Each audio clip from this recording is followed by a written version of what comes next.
Pray. Dear Lord, thank you for this day. Thank you for giving us. Thank you for this great day and the opportunity to be here. Thank you for the people in this room, the willingness to serve this club and this community.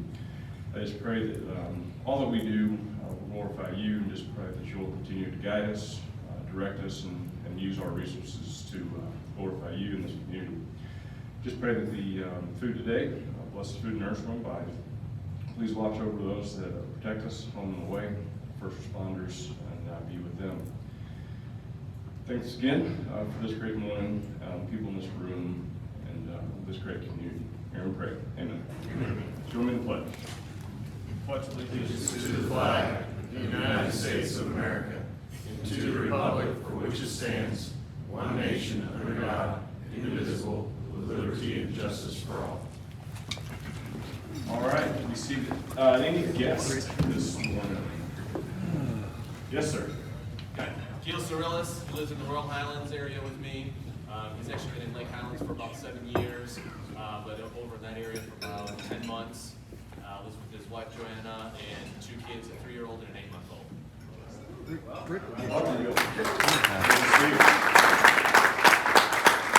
Yes, sir. I got Jeff Hebner here. He and his wife Kelly live over like Skillman and Church, Chris Brown's neighborhood.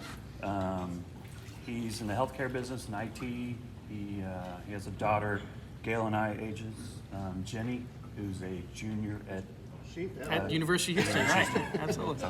It happens fast. Yeah. So, I've been in Lake Highlands. I grew up in Lake Highlands. Went to actually live closer to the high school now than I did when I attended it. So, but we bought our house in '99. So, and been plugged in with the Adventure Princesses through the YMCA, and so it was nice to get plugged back in again and visit with you guys. Thank you. Well, Jeff.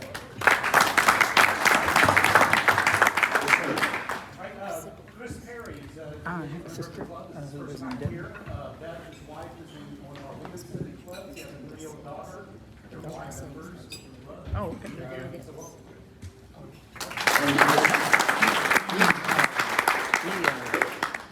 Okay, any other We moved here in guests? '82, so. All right, a couple of quick announcements, and then we'll get with our program. So next Thursday night, the 16th, will be the end of the year board induction dinner here at KC, 7 o'clock. Please RSVP. You can find today. Please RSVP today. We'd love a head count so we can pass that along. The RSVP would be either in your newsletter or your text message from the club. So please find that RSVP. Should be a fun evening next Thursday. And just a couple other notes. You're going to hear this for the remainder of June. So Oktoberfest has now really kicked off on the sponsorship front. So online, the new sponsor PDF packet is live. So you can utilize that to any companies, businesses, friends, family that you know. As we talked about before, remember month of July. So we will meet July 1st as our parade kickoff. Go 4th of July parade, July 4th. And then we will not meet again in July. So that's why we're talking about Oktoberfest now. And we will for the remainder of June, just because we won't be here in July. So please get the packet online, and we will start that process to get sponsors going for Oktoberfest. So let's see, any other announcements I missed this morning? All right, Mr. Bill Boyd.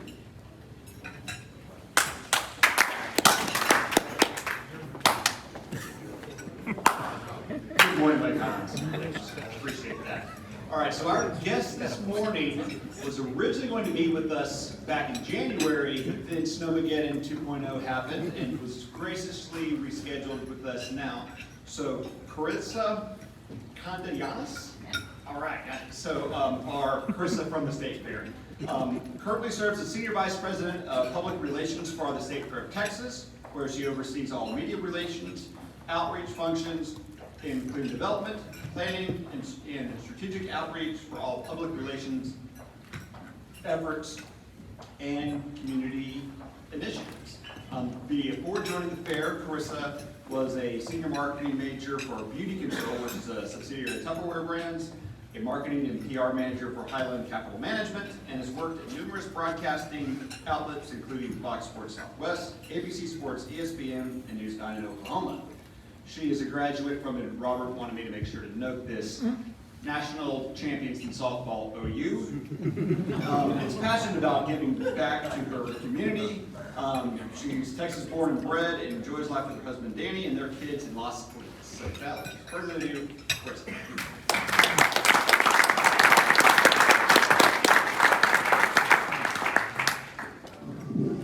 Howdy, folks. How are y'all doing? Great. Thank you for having me today. Okay, I think this turned off. Let's test it real quick.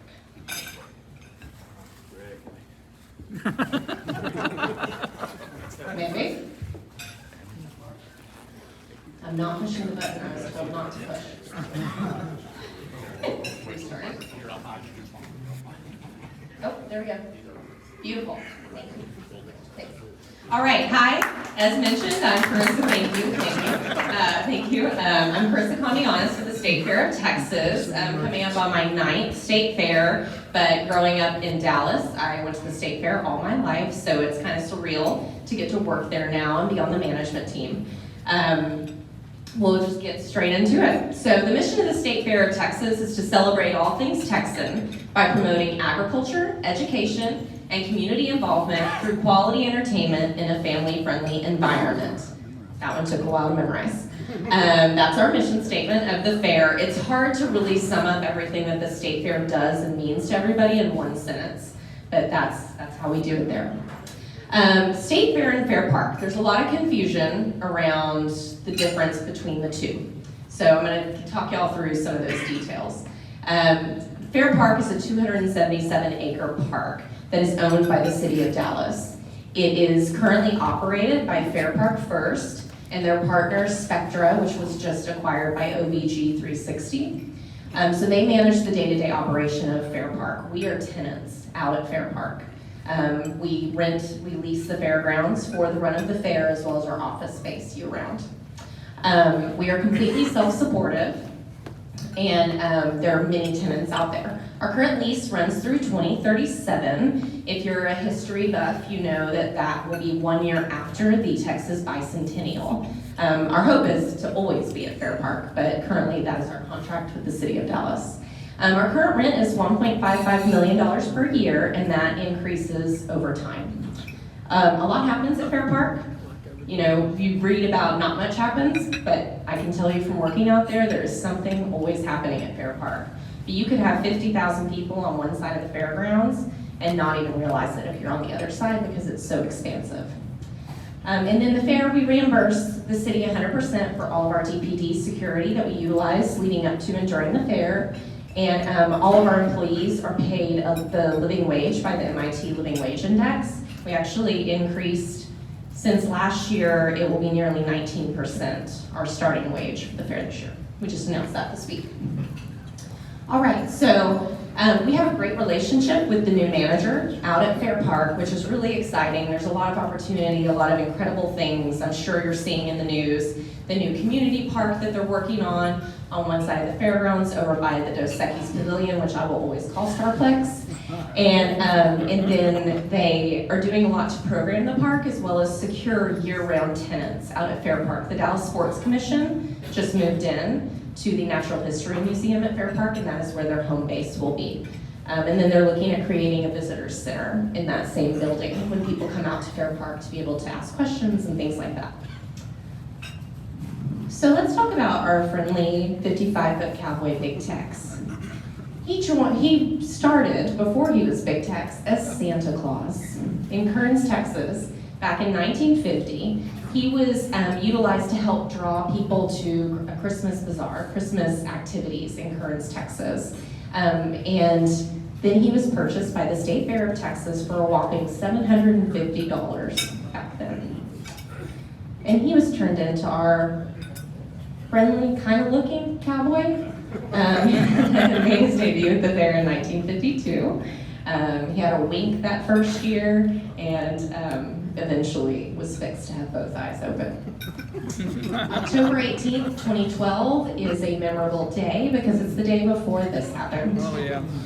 I know I did not work at the fair at this time, but I do remember seeing this all over the news, the sadness that you felt, especially growing up coming to the fair. An electrical fire started in his boot. You know, some people say there's a snake in my boot. He had a fire in his. And, but he was able to make a big grand comeback, bigger and better than ever, in time for the fair in 2013. So this Big Tex cost $750. Anyone want to guess what that one cost? More than $500,000. Very good guess. All right. So I'm going to have some trivia in here, and what's on the line are tickets to the fair this year. So, what was the name of the wooden roller coaster that graced the State Fair Midway from 47 to 1989? And Robert, you are not allowed to participate, sorry. Yes, that's right, there you go. Congratulations. All right, I'm gonna give you my business card. After September 1st, email me and I will send you your tickets. Thank you. All right, comments? So where does the money go that the State Fair raises? The State Fair is a 501c3 nonprofit organization. Raise your hand if you knew that. Impressive, thank you. So the fair itself is our largest fundraiser of the year. It's our main source of revenue. We make all of our money in 24 days. So here's where the money goes. According to our contract with the City of Dallas, our net proceeds from the fair are to go to fair park improvements, scholarships for students throughout the state of Texas, other fair park organizations and community outreach, and the state fair event and its operations. Since 2015, the fair has contributed more than $35.4 million to the City of Dallas for improvements at Fair Park. Unfortunately, that can really only scratch the surface of the needs out there, since those buildings were built for the 1936 Centennial Exposition and not expected to last this long. More about where the money goes.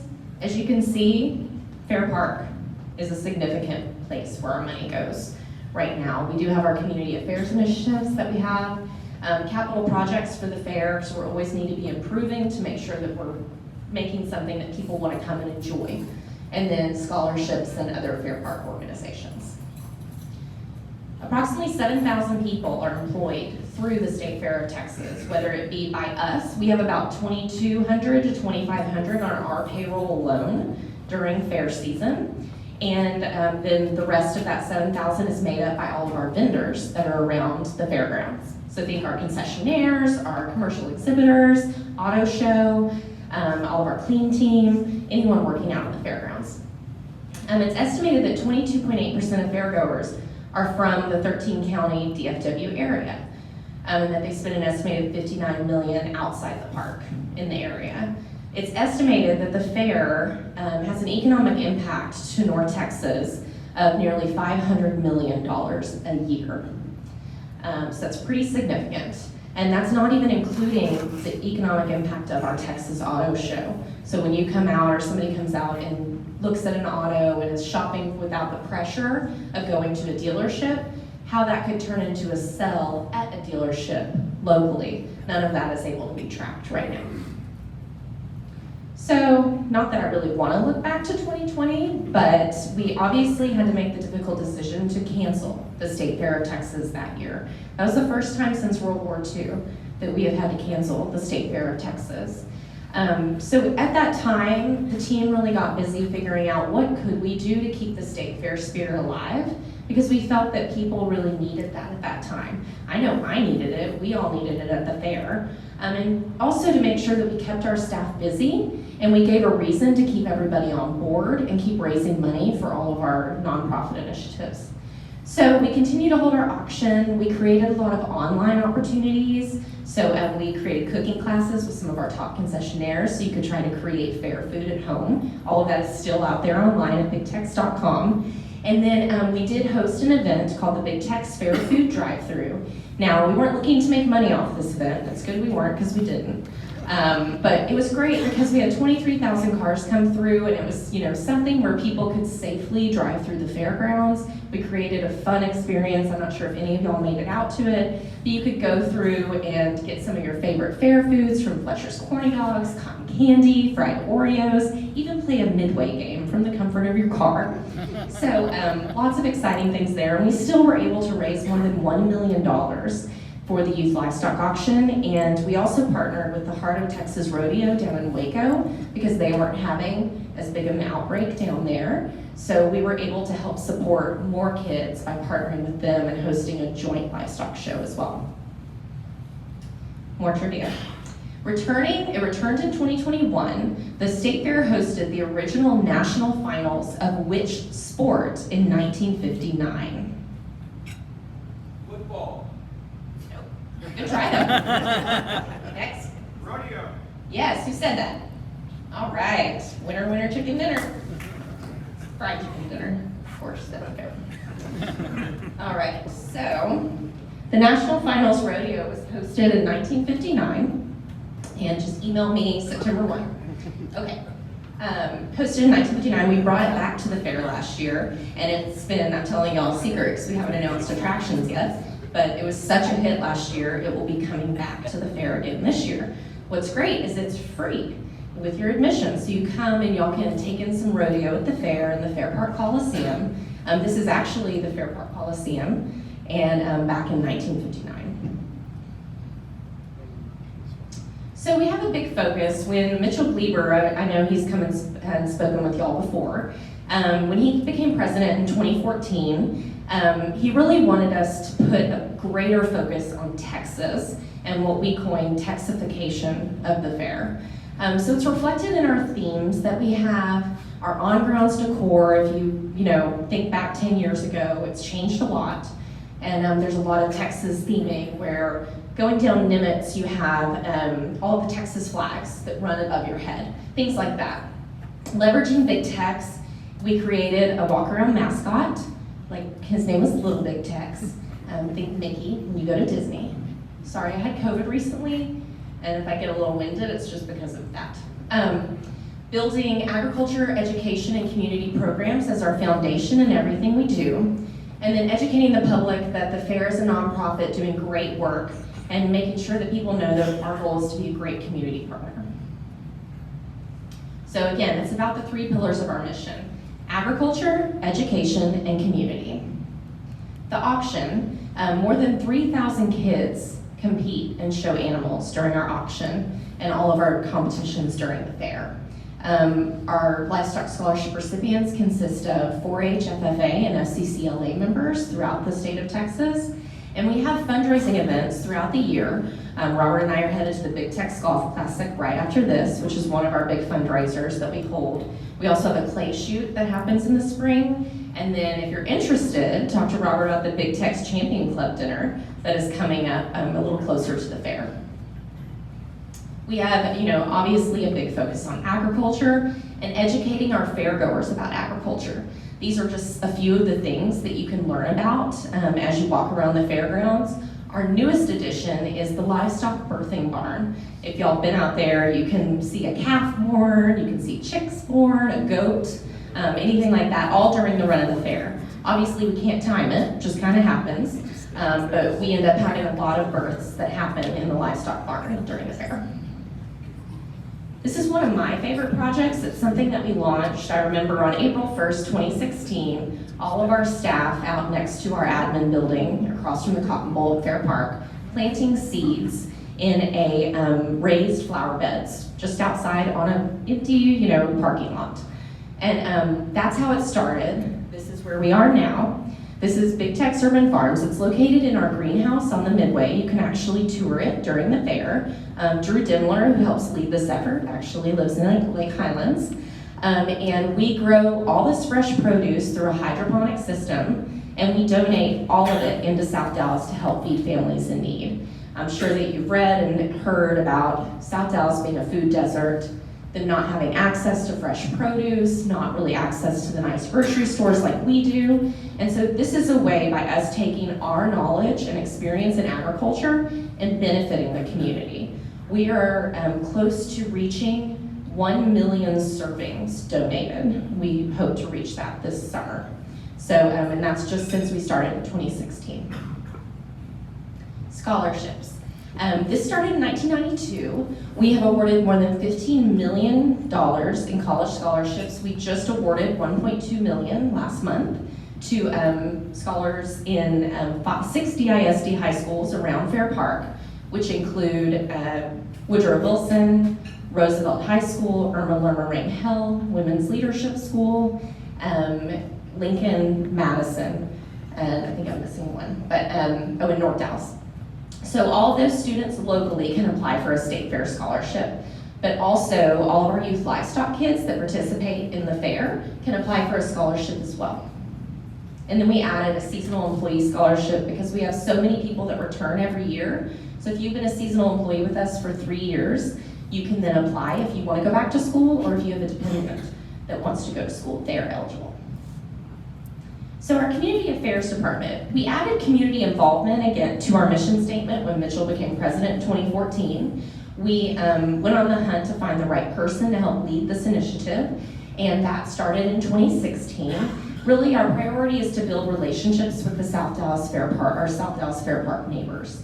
And through 2021, we have surpassed $2.8 million in grants to the South Dallas community. Just since 2017, we've supported an estimated more than 650,000 people through our efforts in the community. So this was our theme art for last year. We felt this, it was fitting coming back from COVID and welcoming everyone back after not having a fair in 2020. So our theme was Howdy Folks last year. Our attendance was more than 2.2 million people. It was really exciting because we didn't know what to expect, the comfort level of people coming back to a large event like the State Fair, but people came out in droves, and we created a very safe environment. More than 80% of the fairgrounds are outdoors, so you could really curate to your own experience, to your comfort level. The State Fair attracts visitors equivalent to 24 consecutive days of Super Bowls. So think about what a city does to try to get a Super Bowl. We have 24 of them here in the State Fair of Texas.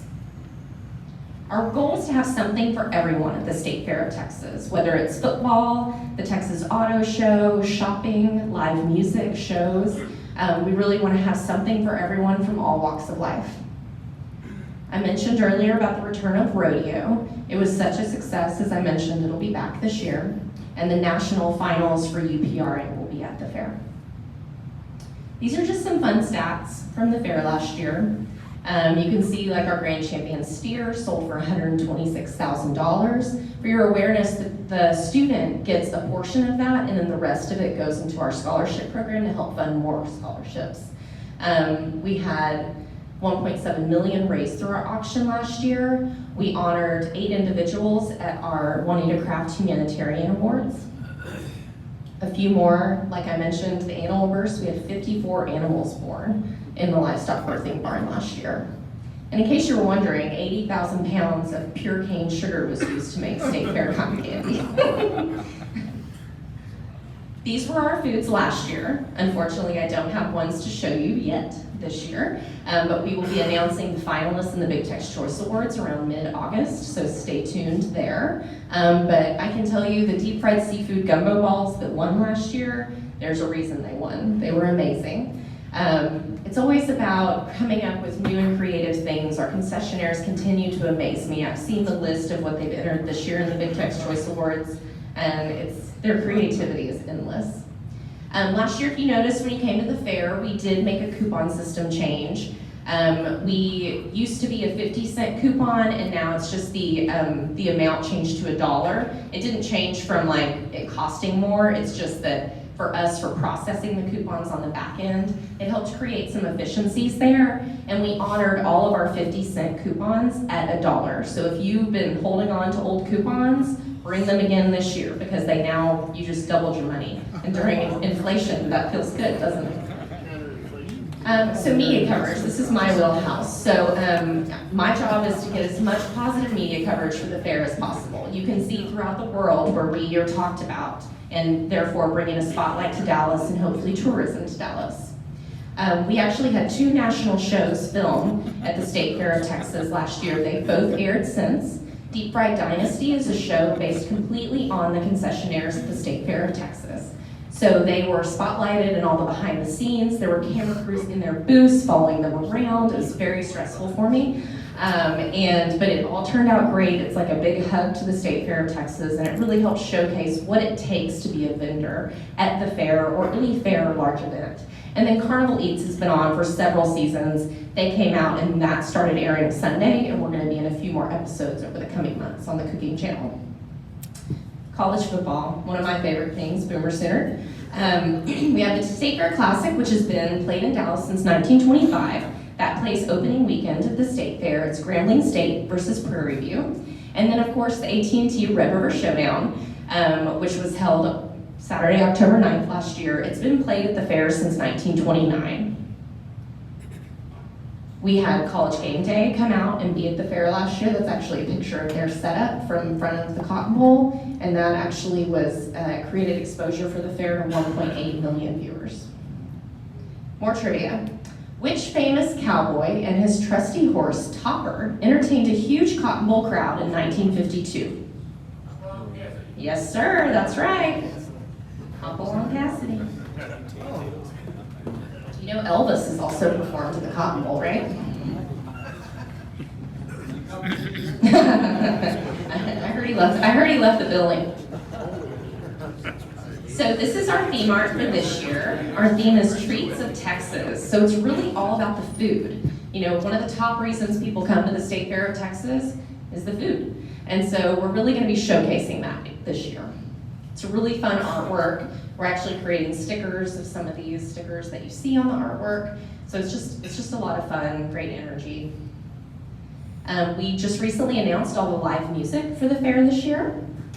Really our goal again is to have something for everyone. Look, Elvis is here. Oh my goodness, he's back.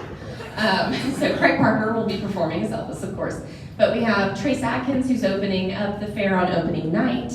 And Ashanti, she's a Grammy Award winner, who will be performing on the opening Saturday. And just an incredible lineup of artists. And as I mentioned on here, we have more than 90 performers who will perform live music during our 24-day run. And 74 of those are from the Lone Star State.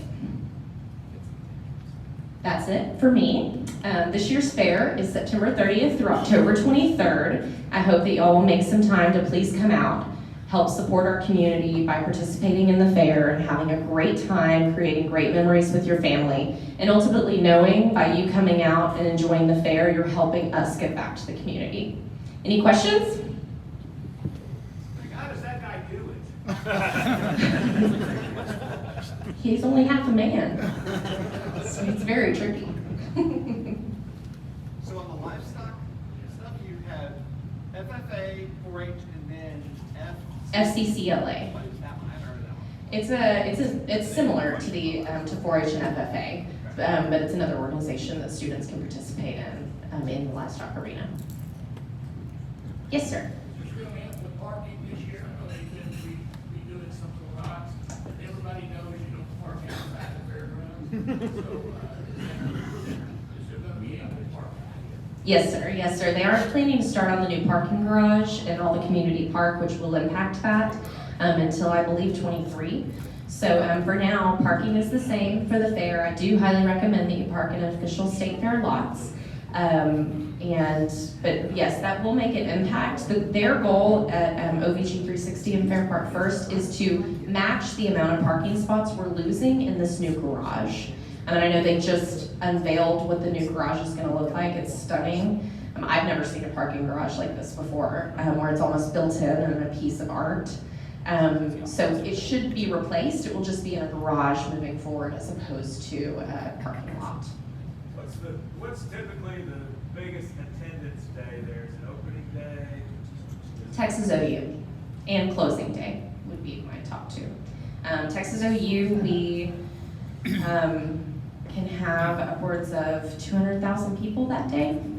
So the bowl holds more than 92,000 alone. And then with turnover, especially when we have like an 11 a.m. kickoff, you've got, the game will end and you'll have a whole nother rush of people come, because they know that the fairgrounds are gonna kind of clear out after the game, depending on who wins, who loses, but yeah. Are Tuesdays still the discount day? Are they still doing that? Yeah, we actually have discounts almost every day of the fair, especially during the week. Tuesdays are the discounts on the midway. So that's the days when a lot of our rides are half price. It's a great day to bring out the kids. Just pull them out of school, it's fine. They don't have to. But also it happens in the evening too. But one of my favorite things are nights at the fair. Like, it's just so magical, and something we're gonna be announcing in a few weeks that will enhance nights at the fair is pretty exciting too. So stay tuned for that. Yes, sir. Thursday, there's still old guy 3 days. Thursdays are still senior day. Unfortunately, it's not free anymore. It is up to $5, which is one of our lowest price offers. Yeah, after COVID, what COVID did allow us to do is to take a step back and look at the organization as a whole and make sure that we're maximizing everything that we're doing. And unfortunately, offering free days just isn't possible anymore as a nonprofit. So, anything else? All right. Thank y'all so much for having me. I really appreciate it.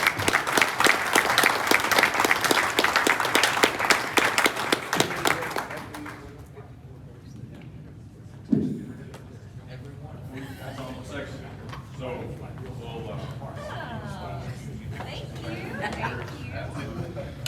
so yes, it's always great to have a little fair update, get everybody excited for September. So, and yes, thank you, Bill. So the quick OU story is we went to King's X at the board meeting to watch a little basketball game, only to find out that there was 2 people at the bar really passionate about softball. So we had 1 TV for the NBA Finals and 7 plus the overhead speakers for softball. We left the game as 10-1, and we thought maybe they would switch over, but no. So, they go to OU, that's the new joke. So, anyways, so next week, as a reminder, 16th, we'll be back here, 7 o'clock. Thank you for our guests. Welcome. Jeff and Gil, right? And July 4th, Monday, is the parade. Put on your calendar, come out, help. If you've got online, there's also a float interest form to fill out, so that way we know what we've got coming as well. So please do that if you plan on having a float. Sign Up Genius will be coming out soon as well for volunteers to help that day. So, anything else you've got? Karissa, thanks again for being here. Good to see you again. With that, we're adjourned.